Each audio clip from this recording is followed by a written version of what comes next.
누가복음 16장 1절 말씀입니다.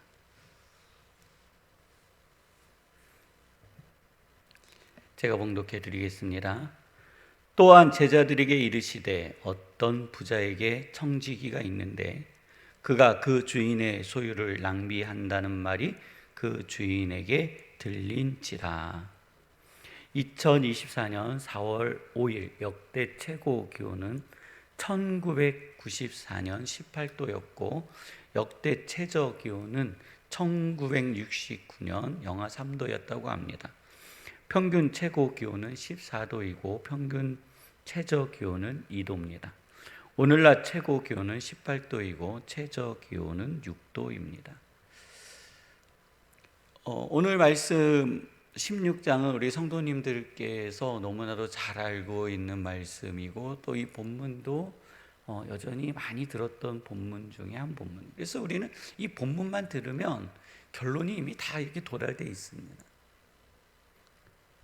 그래서 그냥 목사님이 무슨 얘기 하시는구나, 레파토리까지 다 그냥 워낙 많이 다뤘던 본문이기 때문에 그렇습니다.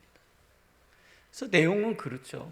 한 부자가 오늘 읽은 본문처럼, 읽은 그 성경처럼 자신의 소유를 낭비한다는 이야기를 듣고 이제 청지기를 불러서 야 계산해 보자 그랬더니 이 청지기가 내가 내 재물을 부정하게 썼잖아요.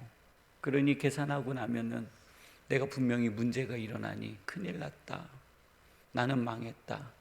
먹고 살 길이 없다라는 거예요. 그래서 주인에게 빚진 자들을 불러가지고 빚을 탕감해줘 버립니다. 이건 회개망측한 짓이죠. 이 일은 실제로 있었던 일이 아니라 예수님께서 비유로 하신 말씀. 비유로 해주신 말씀. 예를 들어 말씀하시죠.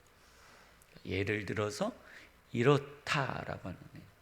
여기에 불의한 청지기는 그리스도인을 이야기하고 더 나아가 본문에서는 14절로 18절까지 기록되어져 있는 바리새인들에게 이야기하시는 겁니다. 그리고 예수님의 제자들에게도 말씀하시는 것이고 오늘 우리에게도 말씀하시는 겁니다. 이 결론은 이거죠. 하나님과 우리의 관계 속에서 우리는 우리의 삶을 청지기라고 고백합니다. 청지기. 하나님께서 나에게 맡겨주셨다. 그래서 그 청지기라고 했을 때에 내 자녀를 하나님께 맡겨주셨다. 어디를 맡겨주셨다. 어디를 맡겨주셨다. 아닙니다. 성도님들의 전생애를 하나님이 맡겨주신 겁니다. 재능의 달란트의 비유에서도 예수님께서 이렇게 말씀하시는 거예요. 자신의 재능을 따라. 무엇을 따라요? 재능이라는 건 능력이라는 거예요. 내가 가지고 있는 능력이에요. 그 어떤 분이 그럴 수 있어요. 야, 그러면은 나는 재능이 없어서 거지처럼 사냐? 이렇게 얘기하면 안 된다는 거예요. 이거는 하나님의 음성을 듣는 자세가 아닌 거예요. 그런 뜻이 아니에요. 재능을 따라 하나님이 나눠주셨다는. 청지기라는 그 고백은 하나님께서 나에게 모든 것을 맡겨주셨다. 이런 겁니다. 이 맡은 자가 하나님의 재물을 어떻게 사용할 것인가에 대한 내용이 불의한 청지기의 비유입니다. 그러면서 이렇게 말씀하시죠. 그 주인의 재물을 가지고 빚을 탕감해 준 거는 있을 수 없는 일임에도 불구하고 예수님은 칭찬하시면서 이렇게 말씀하십니다. 세상 사람들도 불의한 재물로 벗을 사귀거든. 누구를 사귄다고요? 벗을 사귀거든. 너희는 왜 그렇지 않느냐라는 거예요. 너희는 왜 그렇지 않느냐? 하나님을 믿는 사람이든 믿지 않는 사람이든, 이스라엘 사람이든 그렇지 않은 사람이든 벗을 사기 위해서 어마어마하게 노력하잖아요. 성도님들 지금 막 차들이 막 돌아다니잖아요. 이분들 왜 돌아다니는 줄 아세요? 내 벗이 되어주세요 하고 돌아다니는 거잖아요. 당신하고 나는 친구입니다. 이게 세상 사람들의 가치와 능력이라는 것을 그들은 알고 있기 때문에 그래요. 그래서 그 많은 돈을 들여서 자기를 어필하고 자기를 소개하는 거예요. 친구를 구하는 거예요. 친구를 사는 겁니다. 오늘 우리 성도님들, 우리는 어떤 삶을 살고 있는지 한번 좀 냉정하게 돌아봐야 될 것 같습니다. 나에게 맡겨주신 시간, 나에게 맡겨주신 마음, 나에게 맡겨주신 건강, 나에게 맡겨주신 모든 것들을 통해서 나는 정말 친구를 사귀고 있는지, 원수를 만들고 있는지, 벗을 만들고 있는지, 그렇지 못한지를 한번 좀 우리는요, 냉정하게 돌아봐야 될 때가 된 것 같습니다. 14절에 이렇게 말씀하십니다.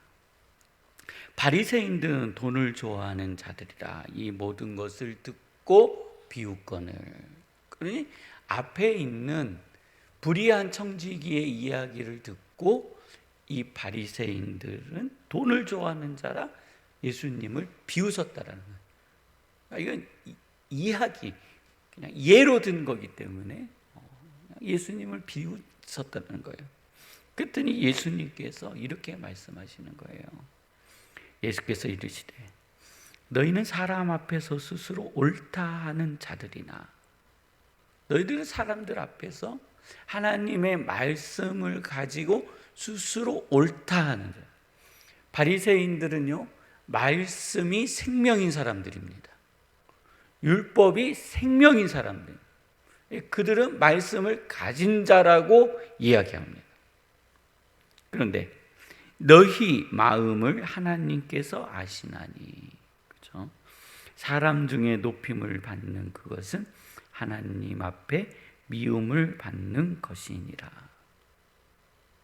너희는 하나님께서 너희에게 말씀을 주셨고, 너희의 신분도 올려주셨고, 너희의 모든 상황들을 낫게 하셨지만 너희들은 그것으로 사람을 사귀지 아니하는도다 하고 말씀하시는 거예요. 오늘은 세계 선교를 위해서 기도하는 날입니다. 저는요, 좀 답답한 게 있습니다. 근데 이 답답한 게요, 이제 점점 막 더해 가고 있습니다. 성도님들, 우리 교회가, 하나님께서 우리 교회에 보여주시는 것은요, 다른 교회와는 다른 모습들을 보고 있습니다. 그런데요, 보면 뭐 합니까? 알면 뭐 하겠습니까? 한 발자국도 나갈 수 없습니다. 과거에 얽매여서요, 한 발자국도 진전이 안 됩니다. 무엇을 할 수 있습니까? 하나도 못합니다. 어마어마하게 숨이 막힙니다. 저희 해외 선교를 위해서 기도하잖아요. 성도님들 기도하실 때요, 해외 선교사님들이 있는데 해외 선교사님들의 사역이 막히는 1번 이유가 있습니다. 그는요, 자신의 의지와 관계없이 따라간 자녀들입니다.